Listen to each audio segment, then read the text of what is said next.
nacional de compliance, eu vou falar sobre isso, e o mercado internacional, ele também exige que dentro dessas relações o compliance seja observado, que hoje ele é o mais correto, a linha que se adotou é chamá-lo de sistema de integridade, né? Então nós tivemos o compliance, alguns falando sobre como programa de integridade, e hoje o termo mais adotado é a questão do sistema de integridade, principalmente aqui no nosso país. E nós estamos na cidade do agro, aqui na região do agro, onde nós exportamos muito, e dessas relações internacionais, esses dois temas aqui merecem um carinho e um olhar das empresas aí, de todos aqueles que se relacionam com as empresas que exportam. Porque isso é tudo dentro de uma cadeia de relacionamento. Então, eu falo assim, não, eu não sou a empresa, eu não sou a Bug, eu não sou a ADM, eu não sou a MAGE, mas se eu tenho uma relação de prestar serviço para essas empresas de alguma forma, é interessante que eu observe esses pontos. E o que poderia ser a governança, o que é a governança corporativa? Eu vou trazer aqui uns pontos, e esses slides eu já deixei com a equipe também do CDL, se depois quiser compartilhar com vocês, não há problema. Que ele é um sistema formado por princípios, regras, estruturas e processos pelos quais as empresas são dirigidas e organizadas. Bom, eu vou estruturar, a gente vai ver aqui como que é uma estrutura de governança. Ele se aplica em qualquer tamanho de empresa. Ah, mas a minha empresa não é gigante, eu não tenho porte para ter um conselho de administração. Não, você tem como implementar um sistema de governança do tamanho da tua empresa. Quando nós falamos, eu tenho que ter regras, eu tenho que ter uma estrutura, eu tenho que ter tudo definido e colocado no papel e extremamente disseminado através de treinamentos, para que todos tenham conhecimento daquilo. Um dos focos principais é evitar o chamado conflito de interesses dentro dessas tomadas de decisões. Porque o grande objetivo da governança corporativa é que a empresa caminhe e tenha o seu norte dirigido para os interesses da empresa.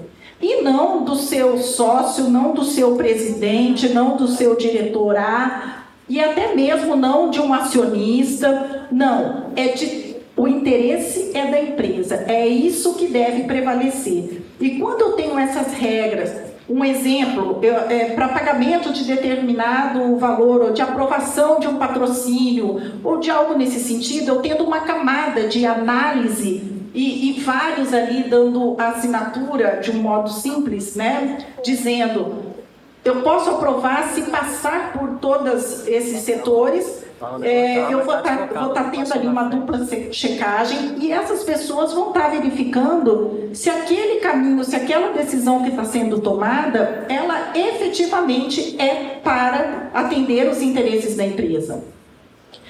Hoje, entrou na voga, no contexto de tudo isso, uma análise e a responsabilidade da empresa com o meio ambiente e com a sociedade. Então, hoje você não fala mais de governança corporativa sem ter um foco para mitigar riscos de conflitos de interesse, mas também embutindo na empresa a questão, o olhar e a responsabilidade dessa empresa com a sociedade como um todo e com o meio ambiente. Aí alguns podem falar assim, mas isso aí não é o que chamam alguns de ESG ou ESG? Eu gosto de chamar de GAS, porque para mim a governança ela tem que vir em primeiro lugar, essas questões têm que estar estabelecidas, essas regras estabelecidas no primeiro momento, e aí eu vejo a questão ambiental e a questão social. Está tudo aqui dentro da governança corporativa. E dentro da governança corporativa, hoje, dentro da nova visão e até do Instituto de Governança, o Instituto Brasileiro de Governança Corporativa, também não se fala mais de governança sem a abordagem da integridade. A integridade passou a ser o princípio número 1 da governança corporativa. Ou seja, está tudo junto e misturado. Eu costumo dizer, o GAS, o ESG, ele veio à tona, mas porque houve uma baixa daquele volume do compliance, né, que todo mundo estava compliance, aquela sanha de compliance, todo mundo falando de compliance, mas quando teve o problema da Lava Jato e que, né, o desdobramento que nós vimos, houve toda uma situação por parte das empresas dizendo, mas eu vou fazer esse compliance, olha aí o que virou, né? E aí, para ter algo para substituir, para que a gente pudesse falar, veio o ESG.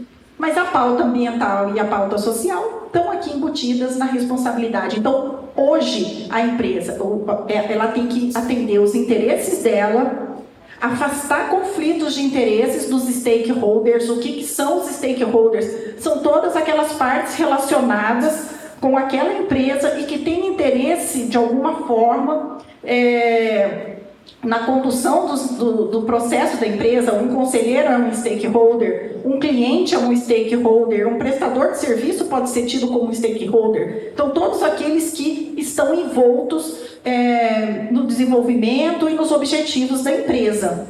Eu não gosto de falar termos em inglês, né?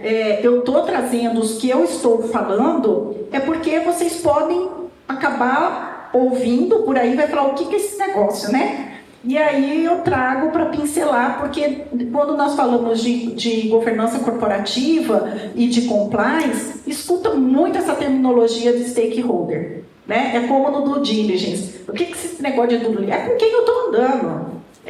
Você perguntar se é gente de quem, como fala lá em Cuiabá, né? E saber com quem eu vou dar a mão. Mas é mais ou menos nessa linha. Então, são essas estruturas, os processos bem alinhados, não tem como se falar, você precisa ter as evidências de tudo isso. Isso tudo tem que estar muito documentado dentro da empresa. Se eu sair da empresa hoje e no dia de amanhã entrou a Maria no meu lugar, o processo não pode mudar. A Maria vai falar, não, mas eu fazia assim onde eu estava. Não, a empresa ela tem um processo definido a ser observado, escrito, que qualquer pessoa que sentar ali para fazer, pegou o livrinho, bateu o olho, cara crachá, vai saber todos os passos que tem que fazer. Óbvio que isso pode ser alterado, né? Então a empresa ela vai estar sempre monitorando as regras que ela institui para ver se essas regras realmente estão atingindo o objetivo, né? Estão dando o resultado que elas esperavam, se não teve nenhum probleminha no meio daquele caminho, como o pessoal diz, os gaps, os problemas ali existentes, os riscos ali existentes, para que ela possa alterar um processo, para que ela possa alterar uma regra e sempre estar seguindo de acordo com o esperado dos interesses principais da empresa. Teu nome? Danilo, diga. Stakeholder seria um tipo de investidor que trava um investimento por um determinado tempo? Não. O investidor, ele é uma parte interessada, obviamente. Ele é. Mas, assim, dentro disso, que trava algum processo... Deixa eu me expressar melhor. Stakeholder seria um investidor que determina um investimento, por exemplo. Eu vou investir por tantos anos, eu não vou mexer nisso agora. Eu falei travar é uma forma de deixar o dinheiro investido por um tempo determinado. Seria um stakeholder? Não. Ele passa a ser chamado um stakeholder. Por exemplo, ele foi e investiu na Vale. Ok? Na Vale. Se ele investiu nas ações da Vale, ele acreditou. E ele tem interesse de que os resultados da Vale sejam positivos para que ele possa ganhar. Ele quer que a empresa, ele é uma parte interessada que a empresa seja saudável, que a empresa seja positiva, que a empresa dê bons resultados. Então, ele é a parte interessada no resultado daquela empresa, não no dele. É a empresa que é o foco, né? E nesse contexto, e como eu dei como exemplo aqui a Vale, nós sabemos do problema enorme teve o maior desastre, né, ambiental até do mundo e o maior da história do Brasil. E ali vários stakeholders foram prejudicados até fora do Brasil. Os investidores, quem tinha as ações na Bolsa. Aqui no nosso país foi algo caminhando, tem gente aí pedindo, mas os Estados Unidos lá responde diretamente. A legislação agora que o Trump suspendeu a FCPA, mas a legislação lá é muito forte. Não tem a Petrobras, quando aconteceu todo aquele problema, falou, vem cá, senta na mesa, e o governo americano fez pagar, e indenizações altíssimas. Né? Aqui da Vale teve um desdobramento, e na Vale teve, é até um exemplo interessante, porque ela teve problemas de governança, ela teve problemas de compliance, ela teve, dentro da situação de governança, conflitos de interesse. Ali, o verdadeiro objetivo da empresa não foi observado. Por quê? Porque ela foi alertada, né, dentro do inquérito da Polícia Federal, que fez toda a apuração. Dentro do inquérito tem uma das empresas que faz avaliação técnica, ela alertou que aquele sistema que estava sendo adotado, né, da construção, né, da manutenção da usina, porque constantemente tem que ser feito, que aquele não era o adequado para aquele tipo de usina, uma perfuração, e que aquilo ia dar problema. Aquilo está escrito dentro do e-mail. Nós não vamos fazer nesse sistema, porque esse sistema vai dar problema. Tem um risco, está escrito, o risco é alto. Eles receberam e, acho que mais de olho no interesse econômico, né, e interesses próprios, né, de quem estava ali decidindo, eles falaram, não, nós vamos tocar da forma como está. Eles assumiram aquele risco que já tinha sido apontado como alto e nós vimos a catástrofe. Problema de governança, não passou todas as etapas e por quem deveria aprovar realmente a situação. Teve vários que não tiveram acesso a esses documentos, como pessoas do conselho, vários não tiveram. A decisão foi tomada por pensamento, né, por visão pessoal de alguns. Não analisaram os interesses da empresa, não viram a questão dos riscos ambientais, dos riscos sociais, e tudo teve uma consequência drástica. E nessa consequência drástica foram vários vieses, né? Vieses trabalhistas, vieses ambientais, sociais. O que a Vale teve que pagar é algo também muito alto dentro do nosso. Imagina fora, que é muito mais alto. Então, num primeiro momento, que eles falaram, não, vamos fazer isso porque dessa forma está mais barato, então economicamente para nós é mais viável, mas em que termos? Porque as consequências, o problema que teve e o que eles tiveram que pôr a mão no bolso, o prejuízo econômico, se eles estavam querendo ter ganho, o prejuízo foi tão maior que é algo que a gente pensa, será que vale a pena, às vezes, para eu ganhar nesse momento, analisando os riscos, porque tudo tem que analisar o risco, a consequência se mais tarde eu não vou ter que pagar o dobro, o triplo e assim por diante, né? Então, qual é o propósito da sua empresa? Isso é a primeira coisa que quem vai fazer governança corporativa tem que sentar com os gestores e falar qual é o propósito efetivo da tua empresa. Por que a tua empresa existe? Né? Quanto tempo você quer que essa empresa permaneça, que ela exista? E se no dia de amanhã você vier a falecer, como fica a tua empresa? Porque está tudo na tua cachola, como você toca, não tem nada ali. Quem que vai seguir o teu sistema? Quem que vai tocar a empresa? A empresa vai junto com você? Então, e qual é o propósito? Esse propósito, ele vai estar dentro da estratégia e da cultura da empresa. Quais são os meus valores? Eu tenho valor ético, eu tenho um propósito ético, eu tenho um propósito responsável. Não, eu estou com essa empresa aqui só para lavar dinheiro, que eu estou montando essa empresa. Qual é o propósito? O valor, ele vai estar lá vinculado, ele tem que estar vinculado com princípios éticos, gerando valor, reputação, confiança, Esse tem que ser o propósito da tua empresa. Hoje a gente, aqui consumidor, tem vários que... Eu tenho várias amigas que atuam na área de compliance que não compram mais numa loja que as mulheres adoram, a chamada Zara. Né? Não compram mais porque a Zara esteve envolvida em questão de trabalho escravo. Né? A produção dela envolvida em trabalho escravo. Não compram mais lá. Vamos colocar na balança, né? Tudo isso que resultou a imagem. E aqui, Danilo, né? Aqui, Danilo, e o engajamento dos stakeholders, todos também estarem ali acompanhando o que está acontecendo com essa empresa. Porque quando eu coloco quais são os valores, o investidor ele vai ver.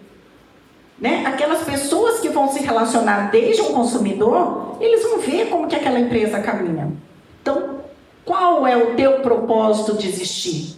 Por quanto tempo você quer existir? Como você quer ser visto no mercado? E o que precisa ser feito para você atingir esse teu objetivo? Mas hoje você não mais fala de um objetivo da empresa sem ética, sem visão social e sem visão ambiental. Não tem mais como. E atendendo, acima de tudo, também o interesse da empresa e não do dono. Tu não tem como pagar as contas da pessoa física com a pessoa jurídica. Isso acaba virando aí, eu acho que tem um contador aqui, dá um probleminha nisso, né? Então aqui, a ética, ela passa a vir como um fundamento dentro da nova visão de governança corporativa, como um fundamento de toda essa estrutura, né? Como eu falei, passa a ser ali o princípio número 1 dentre os que nós vamos ver aqui. Como que a empresa está aqui, Danilo? Exemplos de stakeholders.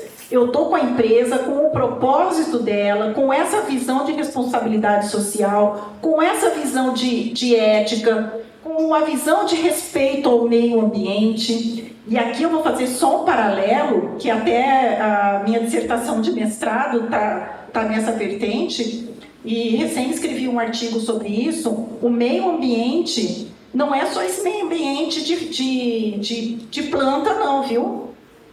O meio ambiente que eu tenho a planta, onde que eu boicoto, não. Hoje, no bojo do meio ambiente, que é o gênero, nós vamos ter várias espécies, né? Tem a flora, a fauna, tem tudo isso, mas o ambiente do trabalho passa a integrar essa visão geral de meio ambiente. E aí, por que isso é importante? Isso é importante, sim, analisar por algo que nós temos ali no direito, que é a chamada responsabilidade objetiva. E tudo que independe de culpa para aquela pessoa que praticou, praticou o dano, mas que eu não tive culpa nisso. Né? Aconteceu, não, independe de culpa no caso da responsabilidade objetiva, nem que tenha sido praticado por um terceiro vinculado a você. Então, é algo que também tem que ser muito analisado. E quando a gente fala de responsabilidade de meio com o meio ambiente, não é só fauna, flora, enfim. Tá? Hoje, esse conceito também já foi bem mais ampliado. Mas aí já é até uma dissertação, já é até uma tese, né? E não dá para... Quem sabe, num outro momento, a gente conversa sobre isso. Então, eu tenho a empresa com todos esses propósitos, e aqui são os stakeholders, Danilo. Olha, eu tenho a sociedade, como que essa empresa caminha? Com quem que ela se relaciona? Ela com sociedade, com setores, com clientes, até mesmo com o governo, com fornecedores e com demais partes interessadas. E na estrutura dela, conselheiros, diretores, são todos considerados stakeholders. Bom, princípios, aqui já teve várias coisas, porque eu vou conversando, deixo os slides, mas dentro dos princípios da governança, conforme eu disse, pela estruturação do IBGC, que é um instituto de referência dentro da parte de governança corporativa, a integridade ela agora passa a integrar, que não integrava antes, eram só os de transparência para baixo. Então, como que a tua empresa pratica e promove o contínuo aprimoramento da cultura ética na empresa? Aqui nós vamos estar falando do programa de integridade, do sistema de integridade do compliance. Então, compliance passa a ser integrante da governança corporativa, mantendo coerência entre o discurso e a ação, preservando a lealdade da empresa, as partes interessadas, enfim. Eu vou trazer, nós não vamos falar, não tem como falar tudo de compliance, mas eu trouxe os pilares a serem observados, e nós vamos ver que o primeiro pilar de um programa de integridade, de um sistema de integridade, do compliance, é o compromisso da autoadministração. É o pilar número 1. Por quê? Porque eu tenho que ter coerência entre o discurso e a ação. Sabe o pai que fala para o filho, olha, não pode fumar? Ó, cigarro faz mal. Não pode dirigir falando no celular. Ó, tem que pôr um cinto de segurança. Vai lá para a cadeirinha que está na idade, cadê o cinto dele? Então a gente tem que dar o exemplo. O exemplo da autoadministração, o exemplo do pai para o filho, transportem isso para dentro da empresa. É a mesma coisa, desde o presidente, de um conselheiro, ou do diretor, ou do dono, ou do seu supervisor, do seu gerente. Dentro dessa camada o de cima para baixo, ele tem que estar dando exemplo de tudo que aquilo ele está passando para os seus subordinados. Eu falo assim, eu vou fazer isso se o fulano está lá, ele está falando que eu não posso praticar uma fraude e ele está praticando a fraude? Complicado. Né? Então você perde todo o discurso. E o exemplo, ele pode ser tanto positivo quanto negativo. E aí eu vou trazer um exemplo para vocês de um positivo, e que não precisa abrir só falar um A. Né? E foi um CEO da Philips, que num curso que eu fiz no INSPER, na parte de compliance, e no final ele foi foi levar a experiência dele. E ele falou, olha, quando eu entrei ele não está mais, quando eu entrei lá na Philips, eu cheguei no setor todos com terno e gravata, né? Completo, traje completinho. Eu cheguei lá de calça social e camisa social. No primeiro dia eles se olharam, tal, tudo bem. E eu continuei indo desse jeito. Quando passou uma semana, já tinha uma boa parte indo. Tirou a gravata, estava indo de camisa social e paletó. Só de paletó. Com um mês, todos estavam indo de calça social e camisa social como ele. Ele não precisou abrir. Ele não precisou falar para ninguém, não precisa vir desse jeito. Né? Aqui na minha eu não exijo. Não. O olhar, ele mostrou, se ele pode vir desse jeito, eu também posso. Então, é um exemplo que eu acho muito interessante para demonstrar essa questão do exemplo, e aqui o exemplo dentro da cultura ética, do código de ética, tudo que eu coloco ali, eu tenho que ser o primeiro a fazer o que está posto. A transparência, o que é essa transparência? É disponibilizar para as partes interessadas o que de fato acontece na empresa, o que de fato está ali, o que de fato é dentro de um resultado contábil.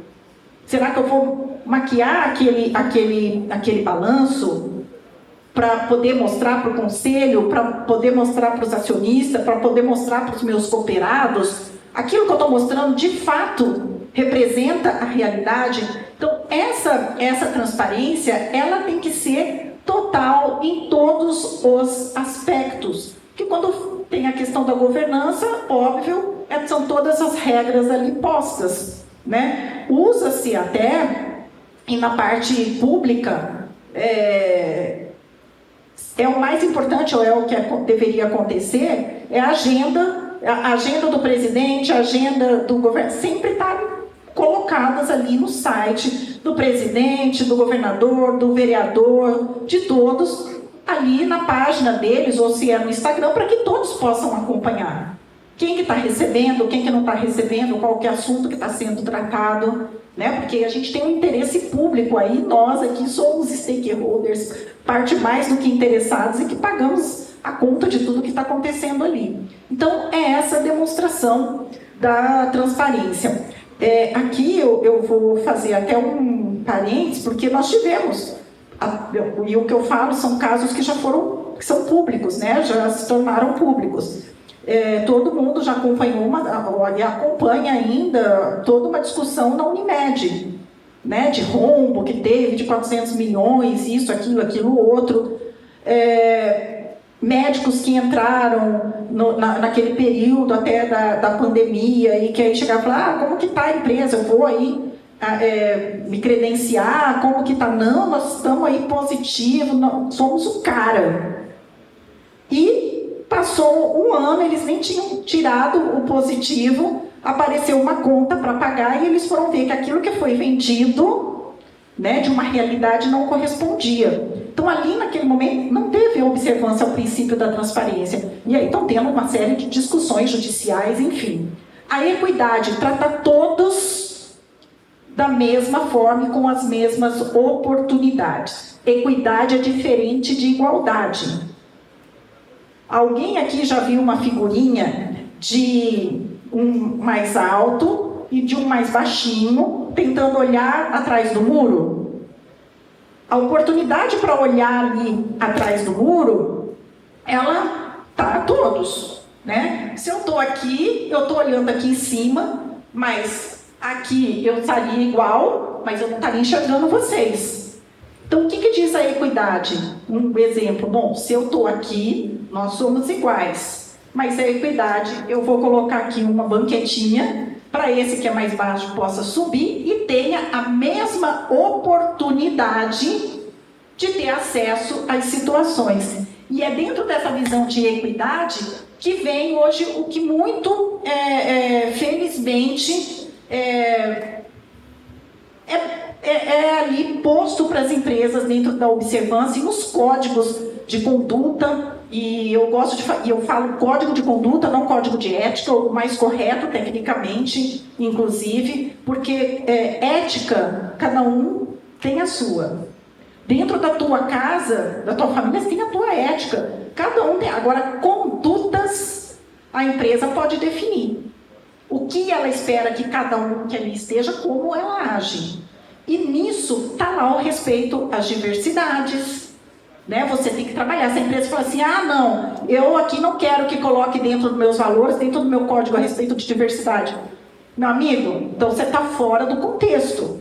Você tem que observar, são princípios da governança corporativa, a equidade, de você dar oportunidade a todos. Independente.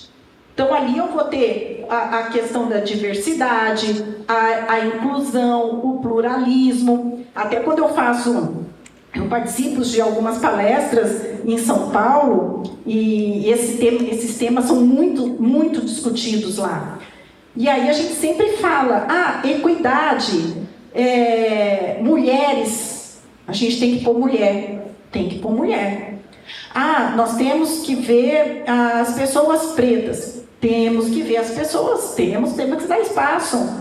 Né? Muitos aí questionam, não questionam cotas, mas é uma ação afirmativa de equidade. O público LGBTQIA+, da mesma forma. Né? Às vezes não teria a mesma oportunidade quando você chega lá. Discriminação. São situações onde geram discriminação para mulher, enfim, para todos. E eu sempre, como eu sou aqui do Mato Grosso, eu sempre falo para eles o seguinte, vocês discutem essas pautas, mas o regionalismo? Vocês analisam aqui em São Paulo a equidade quanto ao regionalismo? Lá, meus filhos formaram lá, trabalham lá. Quando eles começaram a procurar estágio, você tem que falar inglês, fluente. Eles tiveram para ser estagiários, eles fizeram direito lá.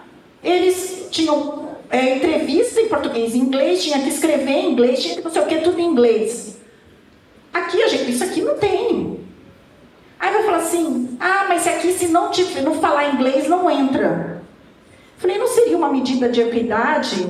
Né? O regionalismo veio lá de Poconé para cá, tem toda uma visão, tem toda uma experiência, tem tudo, capacidade técnica, mas ele não tem o inglês. Mas ele veio lá de Mato Grosso e tem potencial. E ele tem o potencial. E nesse aspecto, não seria interessante eu dar oportunidade e a empresa pagar um curso de inglês para ele? Falei, vocês já analisaram isso aqui? Porque vocês ficam no eixo Rio-São Paulo, mas lembra que temos nós lá, tá? Carregando vocês no ombro. A responsabilização, ela vem também nesse contexto de prestação de contas, de forma clara, sustentável, compreensível. Foi pedido balanço. Gente, quando a gente fala compreensível, é o contador que entende tudo, né? Que fala, faz aí, que eu não sei nada disso, não entendo nada disso, como aquele que, desenha para a gente entender. Então, se for preciso desenhar uma prestação de contas para os stakeholders entenderem, é necessário. Eu tenho que entender o que está posto ali. Eu lembro, eu muito tempo dando aula em faculdade, e não só para o curso de Direito, mas também para o curso de Contabilidade.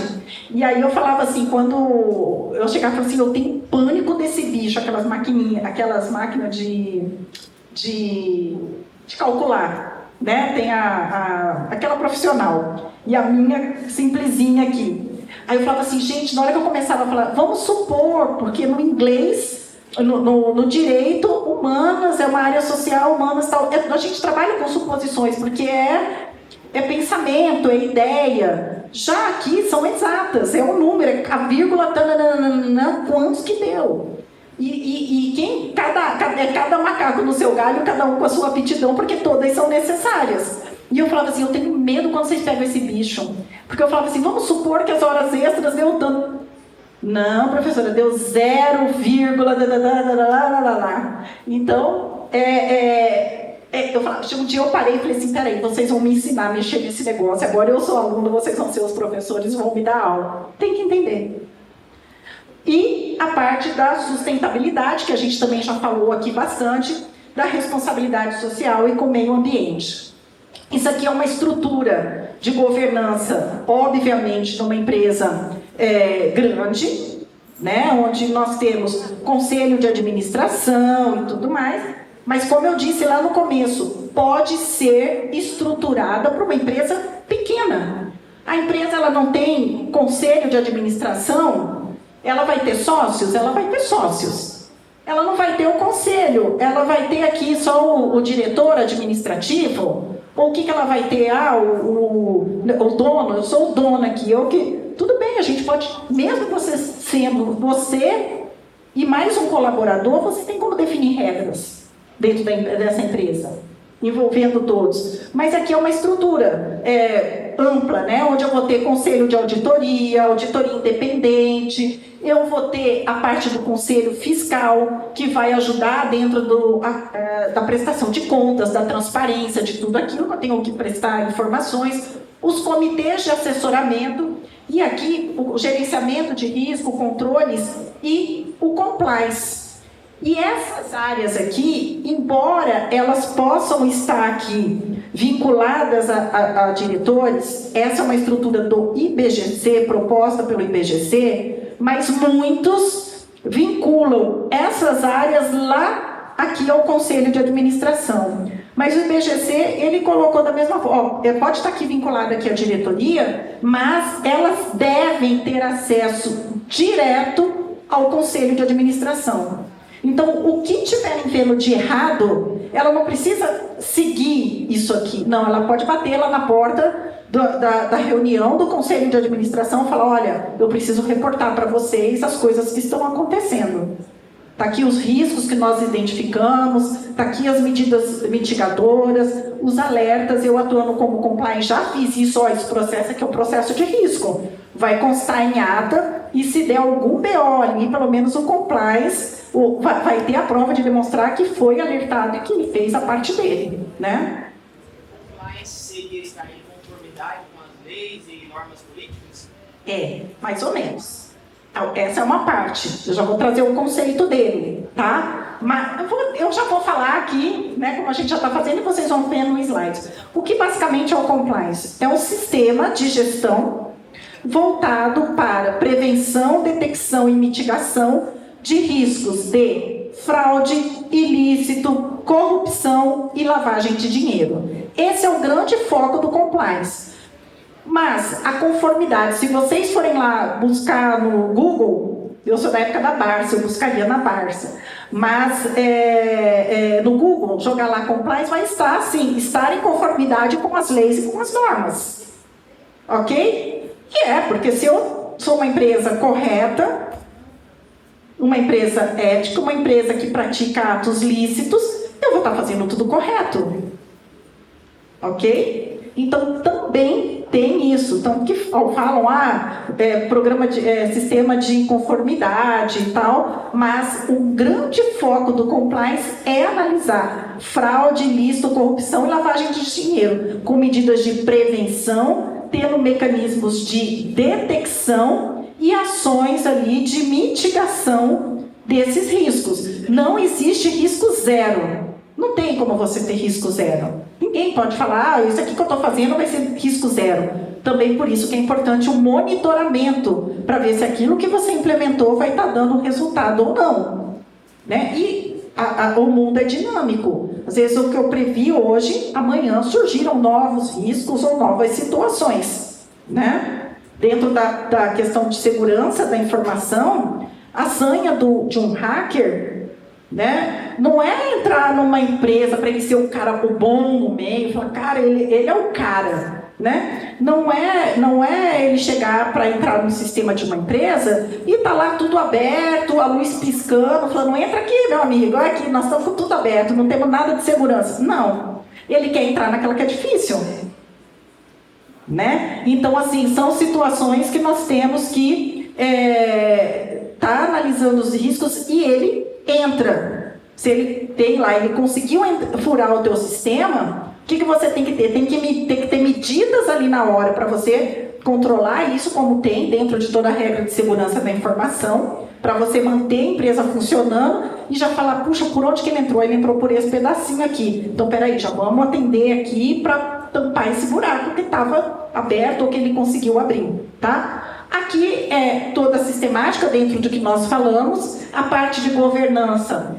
Ela vai estar avaliando, ela vai estar direcionando, ela vai estar monitorando. A parte aqui de gestão, que é a gestão que cuida de planejar, de executar, de controlar e de agir.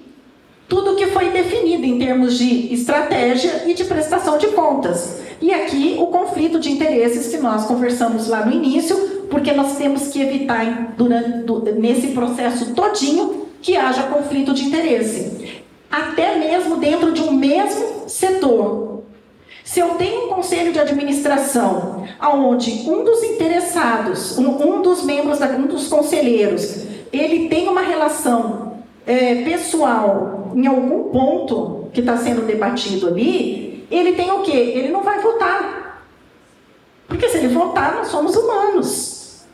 Né? Se eu tenho um comitê de ética na empresa e teve uma denúncia contra um membro desse comitê de ética, pode acontecer? Pode, vai lá para o comitê de ética. Aí eu vou estar apurando a denúncia contra mim?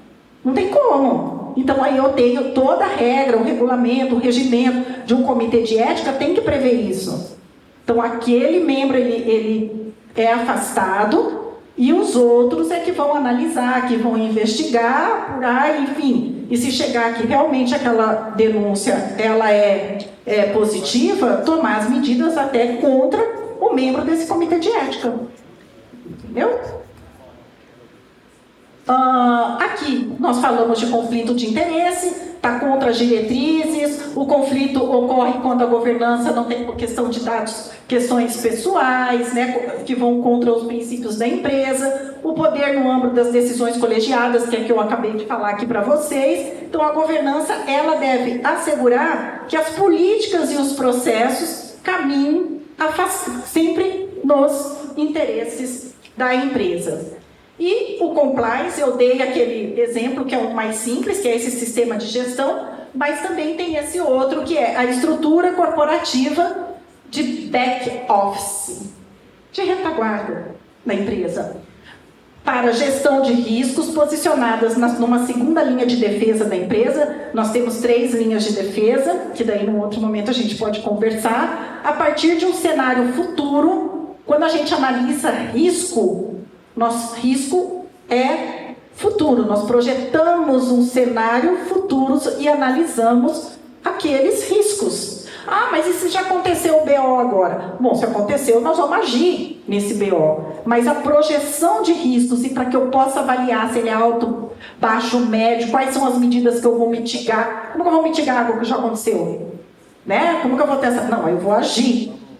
Ali é outra coisa, é como seguradora. Seguradora não avalia ali, projetando, e se tiver um acidente? Se acontecer isso, se acontecer aquilo, outra, dependendo do nível e do risco. Se é um guri novo que acabou de tirar a carteira, tem mais risco de ter um acidente do que um de tal idade. Então, dependendo de quem é o condutor, tem um valor seguro. Tudo isso, riscos futuros, que eu vou analisar e vou tomar medidas para poder detectar, prevenir, detectar e remediar, lembrando da responsabilização objetiva. Essa responsabilização objetiva, ela está posta lá na lei anticorrupção, tá? Que é a lei 12.846 de 2013, e ela foi regulamentada num primeiro momento, mas houve uma nova regulamentação em 2022. E a nossa lei estadual, que obriga as empresas que se relacionam com o poder público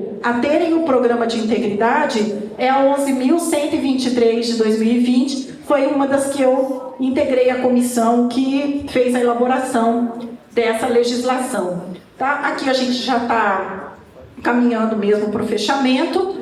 Isso aqui é uma aula, dá um curso, né? Mas para que vocês compreendam, dentro daquele sistema de governança corporativa, viram que o compliance é importante, a integridade passou a ser o primeiro princípio. E o que seria? Esses são os 9 pilares básicos de um programa de integridade, que tinha o tradicional. Está aqui que eu disse lá para vocês, ó, o primeiro, compromisso da alta administração. É um. Se isso aqui não funcionar, você esquece o resto. Aí a gente tem análise e avaliação de riscos, as políticas que vão estar sendo desenvolvidas, os processos, estabelecer controles internos, como que se faz esses controles internos. Tem que ter treinamento e capacitação, porque como que você vai saber da questão daquela política, como que eu vou agir diante daquela política, daquele processo? Eu tenho que treinar. Eu tenho que treinar meu colaborador, eu tenho que treinar sobre o código de conduta. Eu tenho que explicar, eu tenho que dar oportunidade de que ele entenda. Mas estava lá e eu não sabia, agora você vem aqui me cobrar de algo que eu nem sei aonde está. Não, mas estava na pasta do arquivo, não sei o quê, não sei o quê. Não pode ser assim, tá? Obrigatoriamente tem que ter um canal de denúncia. O mais recomendado é que ele seja terceirizado, mas não necessariamente tenha que ser terceirizado.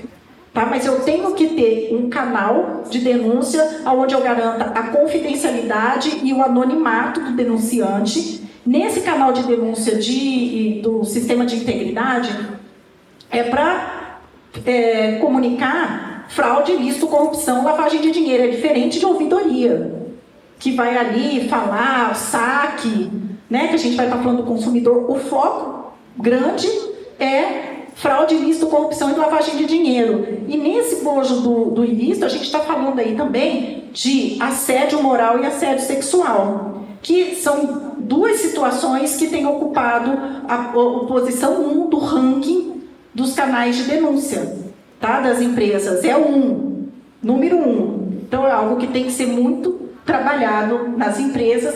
A parte de investigações internas também ela é necessária. Eu tive uma denúncia ou não denúncia, eu mesmo detectei um problema e eu preciso fazer uma investigação. Se teve um assédio sexual, e aí? Que é muito difícil até. Se teve um assédio moral, se teve uma fraude, um dos pilares é a investigação. Tem empresas que têm a equipe de investigação interna, mas também algumas que têm externa, né? Escritórios que fazem especializados em investigação ou que têm equipe de investigação. O due diligence, que é a devida diligência, é saber com quem eu estou me relacionando. Com quem eu estou me relacionando? Porque depois eu vou falar assim, eu não sabia. Sabe o pai que não acompanha com quem o filho está andando? Quem são os coleguinhas? E normalmente quando chega lá, eu lembro, eu criança assim, levava um coleguinha em casa, uma amiguinha em casa, e meu pai já começava assim, cara, quem que é seu pai e sua mãe? Ah, onde você mora? Ah, onde você estuda? Alguém já passou por isso? E eu ficava assim, ai mãe, para. Ai mãe, para. Onde você estuda? Onde você frequenta? Você está fazendo uma devida diligência. Você está sabendo, você está buscando para saber com quem que o seu filho está se relacionando. Para saber se ele é uma boa companhia ou não. Não que a gente vai estar fazendo prejuízo que o filho vai ser... vai ser igual, mas eu chego lá e falo assim, quem que é? O meu pai é o bandido X, que é o fulano. Eu vou falar, puxa, eu queria que meu filho ande. Aí, não é? Então, assim, a devida diligência é saber, e ela envolve terceiros, os prepostos da empresa. Nós temos uma empresa aqui de Mato Grosso, está lá em Cuiabá, mas ela atendia o Brasil todo. E ela teve uma situação de que um terceirizado, em relação com a administração pública, foi lá para o Espírito Santo, a empresa não falou nada, não deu esse comando. Os dirigentes da empresa, pessoas super corretas, né? Tocaram aquela empresa, veio do pai para o filho, sempre tocando no reto. E essa pessoa foi lá no Espírito Santo e para fechar o contrato ofereceu propina. Na hora foi pego, preso, e aqui o dono da empresa, idem. E falava, mas eu não falei, eu não... Responsabilidade objetiva ali. Então, até os prepostos, os terceiros, devem ser treinados, monitorados, fiscalizados, tudo isso, né? Tem que ter toda uma atenção. Ali o monitoramento, e aí eu quis colocar aqui do lado, olha, que a diversidade, a LGPD é obrigatória. Se eu não tenho relação com o poder público, eu não exporto, não sei o que, eu não sou obrigada, é importante você ter o compliance. Mas aqui, quando você fala de LGPD, já é uma determinação legal. Todas as empresas devem estar adequadas à LGPD. Não espere bater na tua porta e te aplicar uma penalidade. As penalidades são altas, tá? A gente pode conversar num outro momento, mas as penalidades são altas. E é algo simples de se resolver. E o ISD, como pauta, o meu gás, que a gente também já meio que falou. Então, eles entraram como pilares de compliance. Ok?